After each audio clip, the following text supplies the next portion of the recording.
Good morning and welcome to this week's edition of Tourismus Namibia, where we bring you topics, destinations and an interview to the point.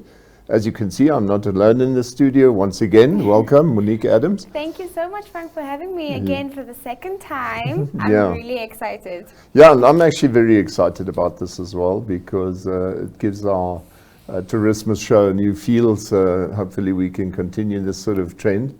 My name is obviously Frank Steffen. I suppose you've read it so far, or were able to read it down on your screen so far. Like I said before, first up is topics, and we've got quite a number of topics this week. Yeah. And then once again, we bring you destinations, a bit different to what we've often done in the past, but that's really the idea, to bring new ideas into this whole fray. Yes. So up next, like I said, topics, but before we go there, just let's have a quick peek at the marketplace.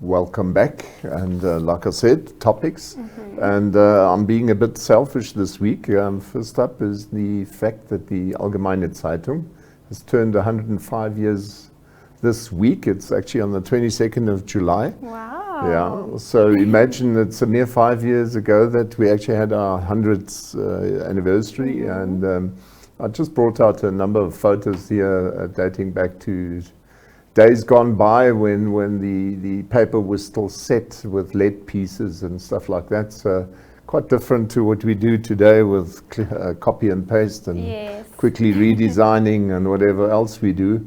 Quite apart from the fact that we're able to do these live shows. Totally different.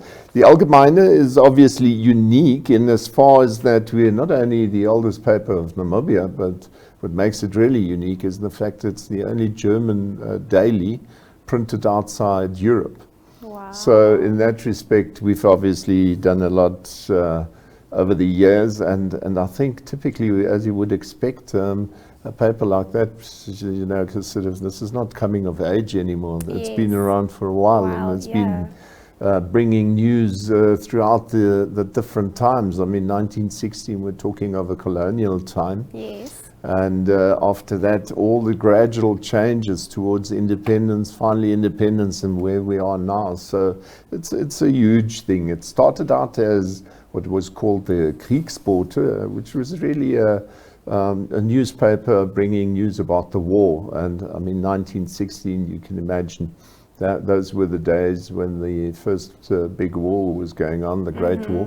And so sad as it might have been, that was the good coming out of it for us locally. So anyway, that's the Allgemeine Zeitung. And then Monique, you've got some news as well. Yes, topic number 2. Well, we took a trip to NMH's Corona Center here in Eros, where Thule was so kind enough to give lunch packets for the workers, the people, you know, the staff that's working and, you know, making sure that our citizens get their vaccines. I was there myself.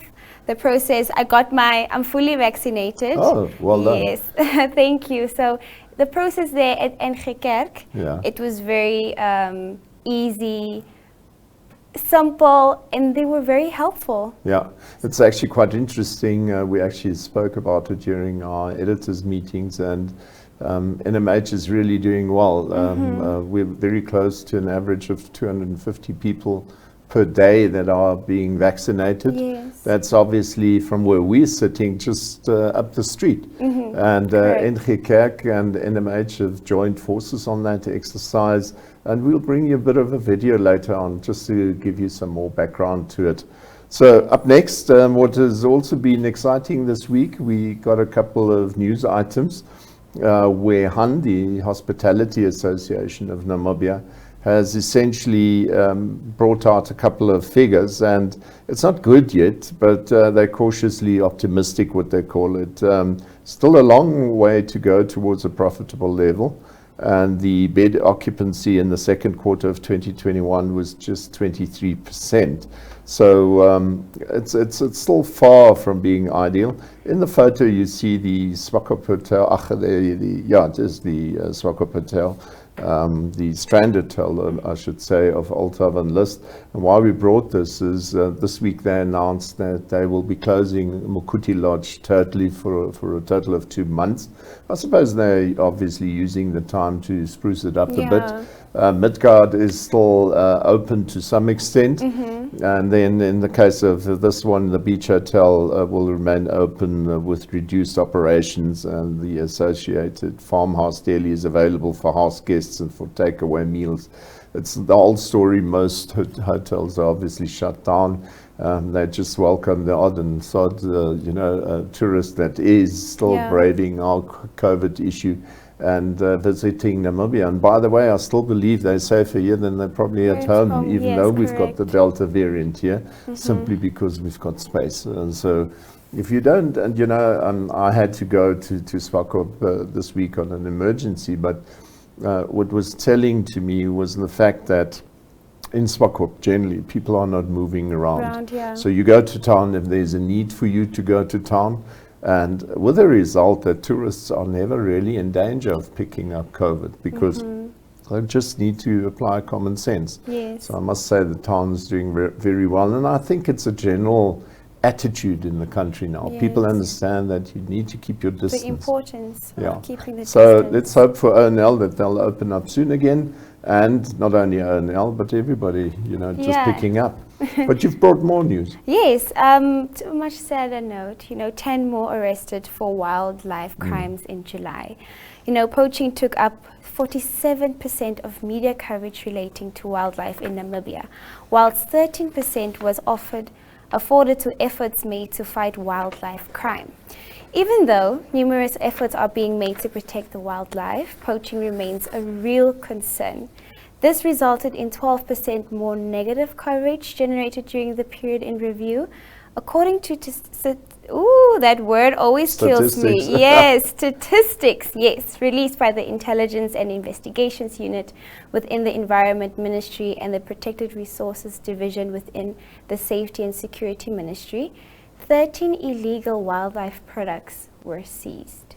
And what's really sad about it is we didn't bring the photo now, but there was a bus stopped as well, remember, and there were 4 horns found, rhino horns found there, and they apparently didn't even properly hide them away. It was just open there on the ground. So well done to the police. According to Romeo Muyunda, the spokesperson of Ministry of Environment, he informed us that literally each and every poaching incident has led to arrests so far. So, it's always easy to say they're not doing their jobs, but I feel they are. Because you will never stop the criminal. The only way that you can stop them over time is by bringing down those numbers in terms of getting a result each and every time and making sure. So I'm very excited about the fact that they caught them, not so much obviously the poaching itself. Yes, well, now we move on to the government to fight affirmative repositioning over red line. The government intends to fight a lawsuit in which affirmative repositioning, AR, activist Job Amupanda, demanded the removal of the veterinary cordon fence, VCF, also known as the red line. The claim was filed by Amupanda on the 26th of May, seeking a court order to have the fence removed and declared illegal and unconstitutional. Unconstitutional. Yes, the English is going today, but there is a bit of a different angle to this, and we have written about it in the AZ. I'm glad Matthias actually brought up this picture again. Yes. If you have a look at the neighboring countries, Botswana and Zimbabwe, you would see that red line literally continues into Botswana and goes over to Zimbabwe.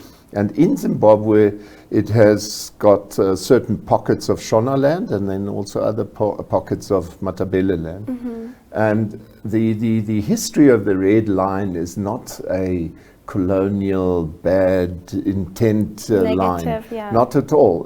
What has happened, if you look at the Red Line on this map here, you will typically see where the letters stand, Red Line. That is going up from there is as you go towards the Okavango Delta. Yeah. And the Okavango Delta obviously has a whole lot of buffalo, as would Botswana have generally in the Chobe and going over into Zimbabwe. And it's cloven-hoofed animals that actually have foot-and-mouth disease. And so what the result is the Red Line was established in those years when foot-and-mouth disease was a real problem and causing huge amounts of cattle to die. And so to curb that loss and to get it under control, those red lines were established in those many years ago, like early 60s and so on. So what has happened, as far as I'm concerned, I mean, this is my opinion, I can't quite understand why the government says you can't move the red line, because I think in the Kunene and going up towards the Etosha, nowhere there do we have buffalo and the whole lot of migrating animals that we find in that area, generally speaking, of the northeast and going towards Katima, in other words, the Zambezi Strip. So I still feel there should be some plan that should be made. I do totally get it. It can't be done overnight. But there should be a strategy so that you can move those lines up north. I think some of the biggest challenges that the government has, and this is obviously the old story, 2/3 of Ovambo land actually lying in Angola and 1/3 being on the Namibian side. That's the old cruelty of the colonial lines simply being drawn by some people overseas agreeing on where whose country should be. But the fact is that you now find that, and I spoke to Toivo, our editor of Namibian Sun, and Toivo says to me some of his family is literally 200 meters away from their village and is lying in Angolan area. So clearly people moving over on that side. And so there is a challenge, and I totally get it, that it needs to be controlled some way. I still think you don't necessarily have to control it by way of passports and whatever, but you need to have veterinary points so that people make sure that the animals don't freely move over, especially when there's foot and mouth. I mean, in other times it's fine. They can move back and forth any way we have. So I think there should just be a protocol, some sort of strategy to make sure that people have access to normal agricultural access and sales points, just like the rest of the country. Really looking forward to how this will end. And I just tend to say that our mayor, Windhoek's mayor, Japa Mupanda, has not been quite truthful about his motive in this regard, because he's been driving up and down for years, never moaning about it, but he was stopped and some of his products taken away. And now suddenly it's a big issue. It would have been nice if he really was convinced that it was an issue, that he would have done something about it long ago. So I just feel the motive is not quite true. So that was our topics. For today, we move over to destinations. Exactly, and we've got a couple of nice ones, but let's just quickly have a peek at the market once more.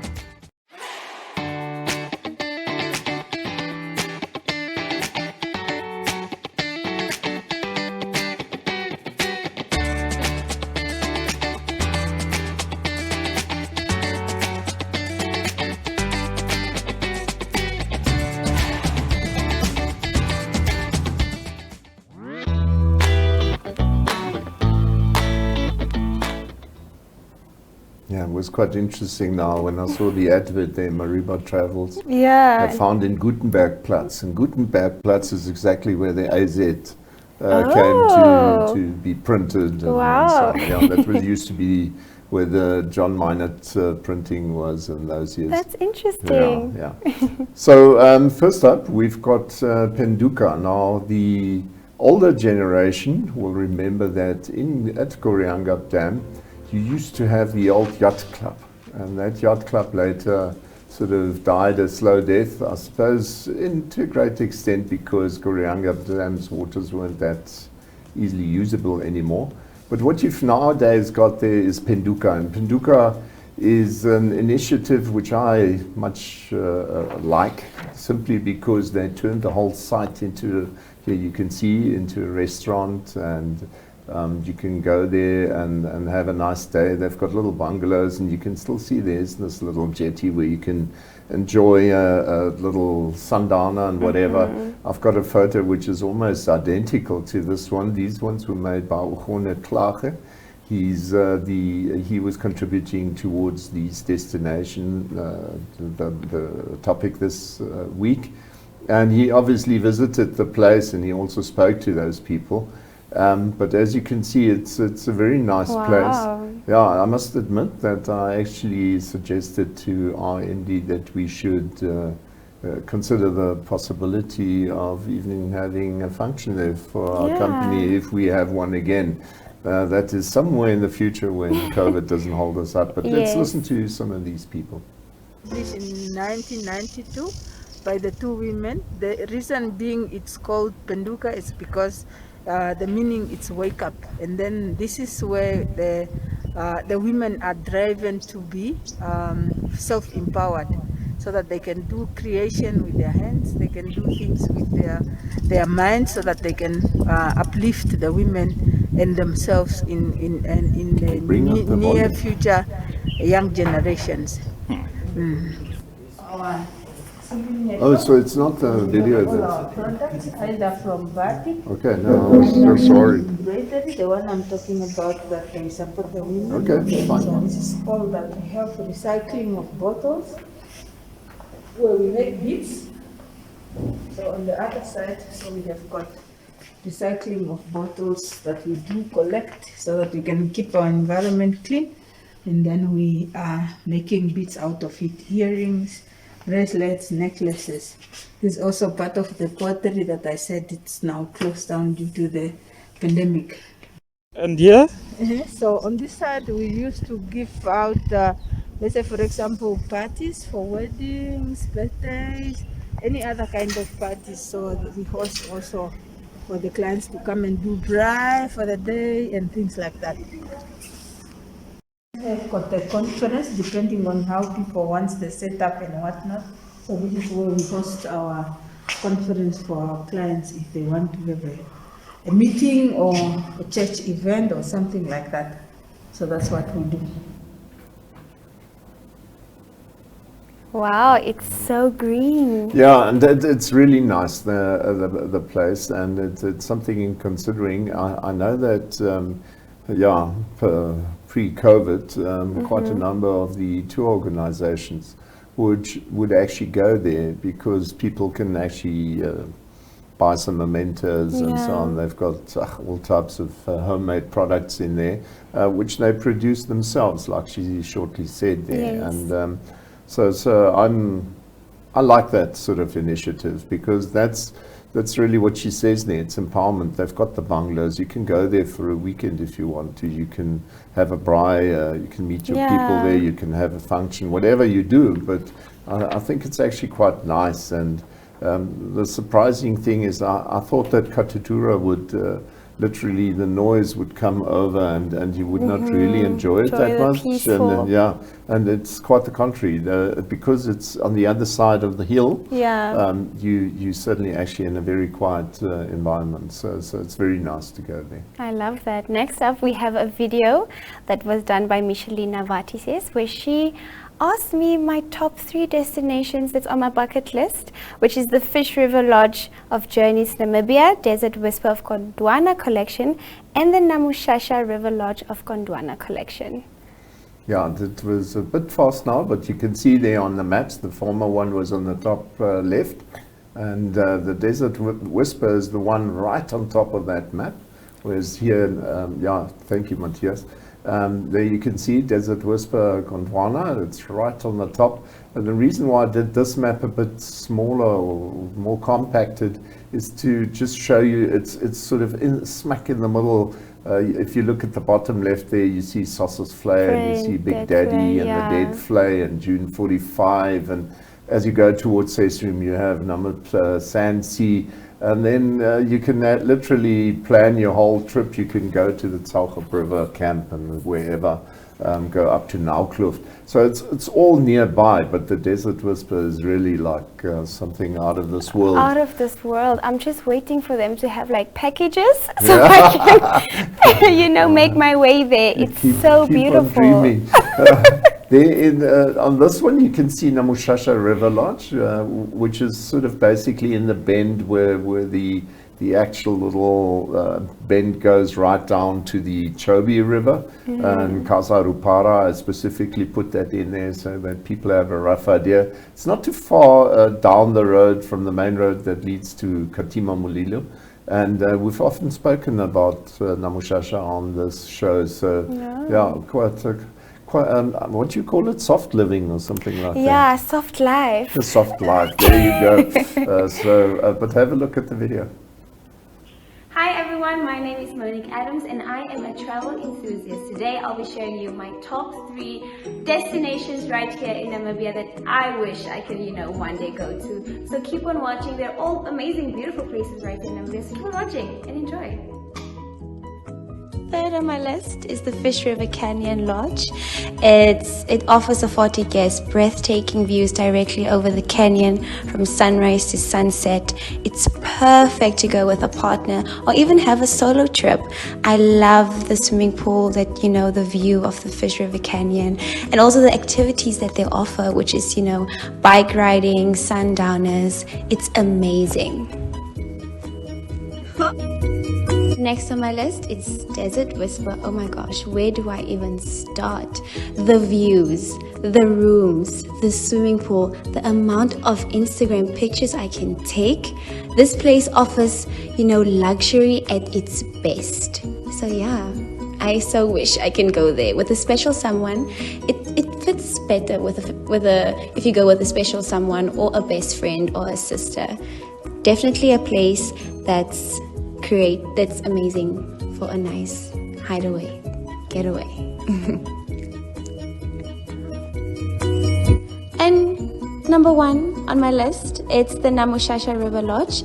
It's situated on the banks of the Kwando River in eastern Caprivi, about 24 kilometers south of Gongola, close to, okay, I'm not gonna botch the names, but guys, this place, it's on the river. You get to wake up and see crocodiles on deck. The food is there for you. Okay, this is a romantic getaway. I need to go with someone special.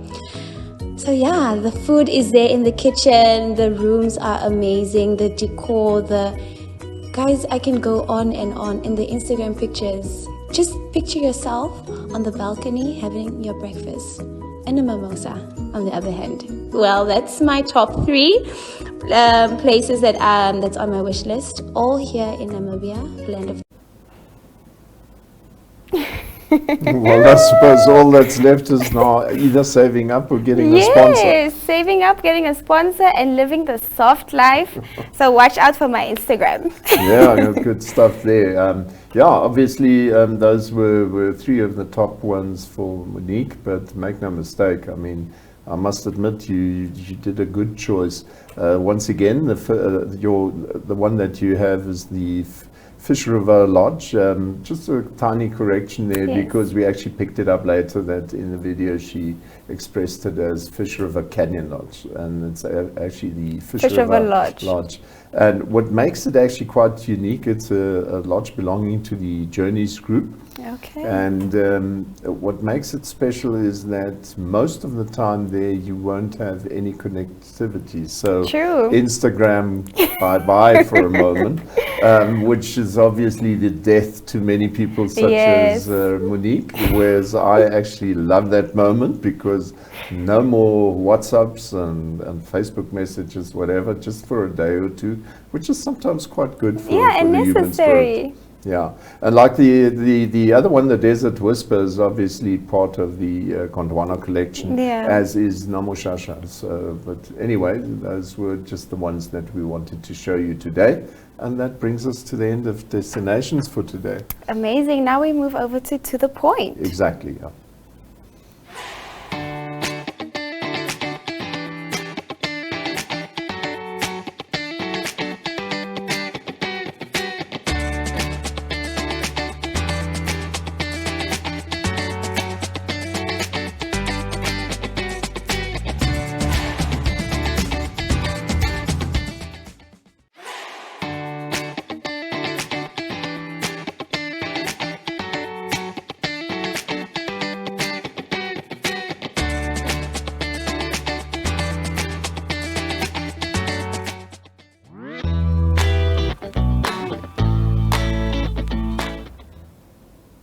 Actually, I have to smile each time I read that name, Kiriputip.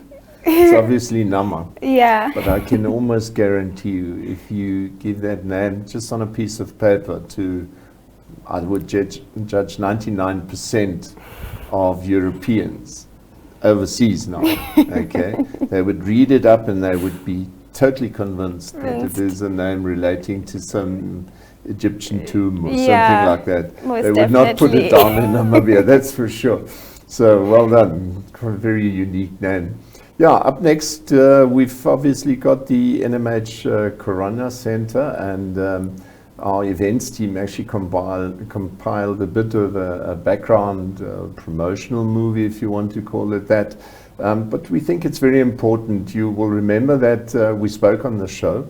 NMH has decided that this year it will not present the Namibia Tourism Expo. Yeah. All the efforts and the money that we have in our budget for that purpose, normally, we are rededicating towards fighting COVID. Not only fighting it, but being part of the solution, promoting the whole vaccine drive, because we're very, very adamant about the fact that the only way that we can welcome tourists back in this country is by getting everybody vaccinated. And that's why I'm so impressed when you tell me that you vaccinated him. Yeah. I'm due in August to get my second one, and I'm not ashamed of it. It's the only way we can fight this whole thing. Yes. It's the only way, if we join the international community in doing what they're doing, then the international community will be prepared to come back and visit us. It's the way it works, whether we like it or not. That's right, Frank. I agree with you 100%. We want to live like the New Yorkers. No mask and everything is back to normal. Exactly, and I think the English people are improving it again now. Yeah. And so why shouldn't we be able to do it? The most important part is that we actually get the supply line right. But have a look at our little video clip.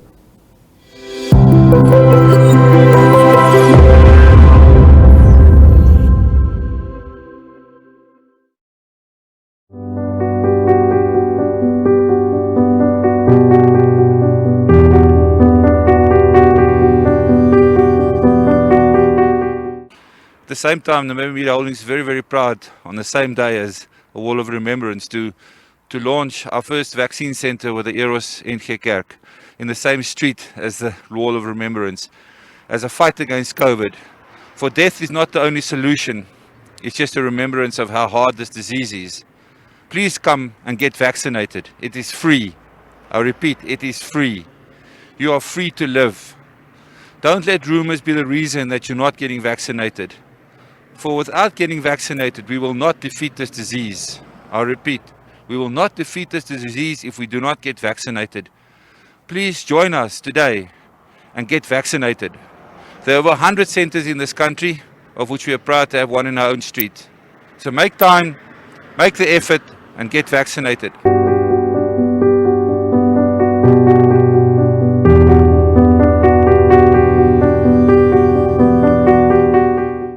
Hi everyone, my name is Monique Adams and we're here at the NG Kerk right here in Eros opposite Nampost.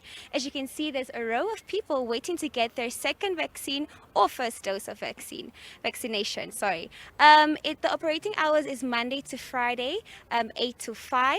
on the weekends, on Saturday, it's 9 to 4 o'clock. The vaccine available is Sinopharm. And if you want to know more information, the number available for the call center is 081 870 9182. I repeat, 081 870 9182. So now let's follow one of our colleagues that's getting their second dose, and let's, see the journey. So follow me and keep on watching. Okay, we are joined here by Anushka. She is about to get her second dose of the Sinopharm vaccine. Oh my gosh. Anushka, how do you feel? I'm actually feeling great, excited. It's been a while, so been a long wait. Yes, a long wait. So why have you decided to get vaccinated? Well, because it's the most selfless thing you can actually do. COVID-19 is here and it's here to stay. We just need to come to the party and vaccinate. So in order for that, we need to take the punch. It is actually just to save you and your family. That's right, viewers. Be a responsible human being and get your vaccine. So now we're going to follow you as you get your vaccination. We're excited. Are you excited? I am excited to get this done with. Okay, guys, so follow us.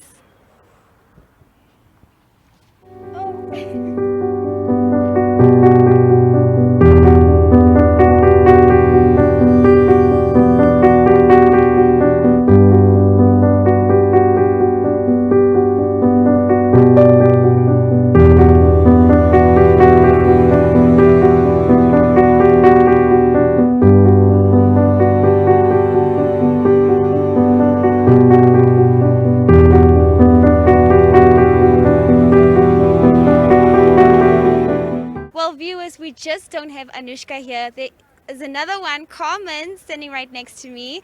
Carmen, how are you feeling? Good. Are you getting your second dose? Is this your first? Second dose, yeah. So why is it so important for you to get vaccinated? It's important because I feel I want to save my life and my son's life. He's only 7 and I want to see him grow up. So it's important to keep myself healthy so that I can be there for him. So for any of our viewers that's watching, words of encouragement to encourage them to get their vaccines. Please get vaccinated.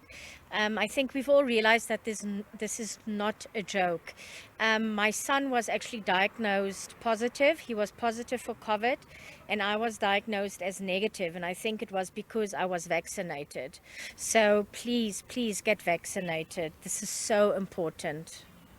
There you heard it from Carmen, guys. Please do get vaccinated. So let's follow her in her journey of getting her second dose of vaccine.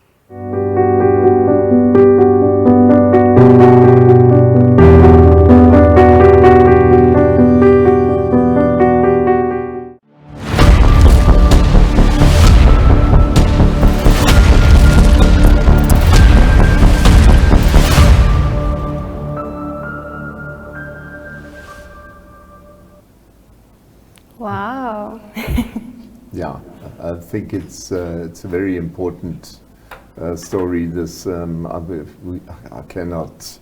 I don't have words. I'm really so proud of being part of this journey and being part of a positive movement. That NMH really takes initiative and And like I said, to me the important part is we can all moan and say what is all wrong. It's something we as Namibians seem to be doing quite easily, always finding fault, and the fault is always somebody else's. And in this case, we're finding a solution. Yeah. And I know that there are people out there who strongly believe, I will not vaccinate, do your thing. I just hope that those certain people, if they do get COVID infected, that they at least have the guts not to even approach a hospital. Because that would be the unfair thing, that if the person who really needs a hospital sees that space is taken up by people who are not vaccinated. And the reason why I'm saying this, and I'm very straightforward about this, if you look at our statistics, and we get those reports daily at NMH, if you look at those reports, the absolute majority, but I'm saying it it's almost 99% of the people who are dying of people that have not been vaccinated. Yeah. Those who have been vaccinated and still die are an absolute minority, and the reason why they die is invariably because they've had other complications in the past. Yes. So, and I know that tiny percentage is always the argument why you should not be vaccinated, because look at these people, they got vaccinated and they still died. Yeah. But look at how many did not die. Yeah. That is the important part. And so I think the focus is on the wrong item. It's always this, I have my rights and I'm entitled to. Yes, we're all entitled. Yes. And so you are entitled not to get vaccinated, but then you should also be entitled not to go to a hospital if it suddenly affects you. Yeah.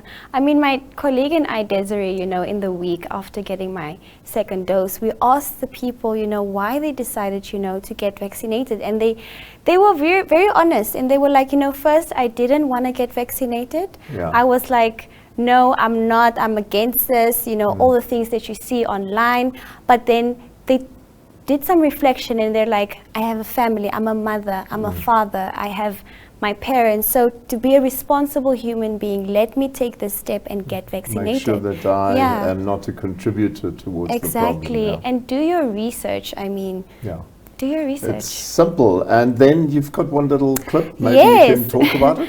From Tina Halunjamba. She is the Tourist of the Year 2020. She shares us, she's a part-time blogger, and she loves traveling Namibia. So she shared a few clips of her journeys, her travels throughout Namibia. I'm really excited, I'm living through her. That's what we all do when we scroll through the Instagram. So here's a few videos of her sharing her journey traveling Namibia.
Beautiful moments captured by Tina Halunjamba. Thank you, Tina, for that.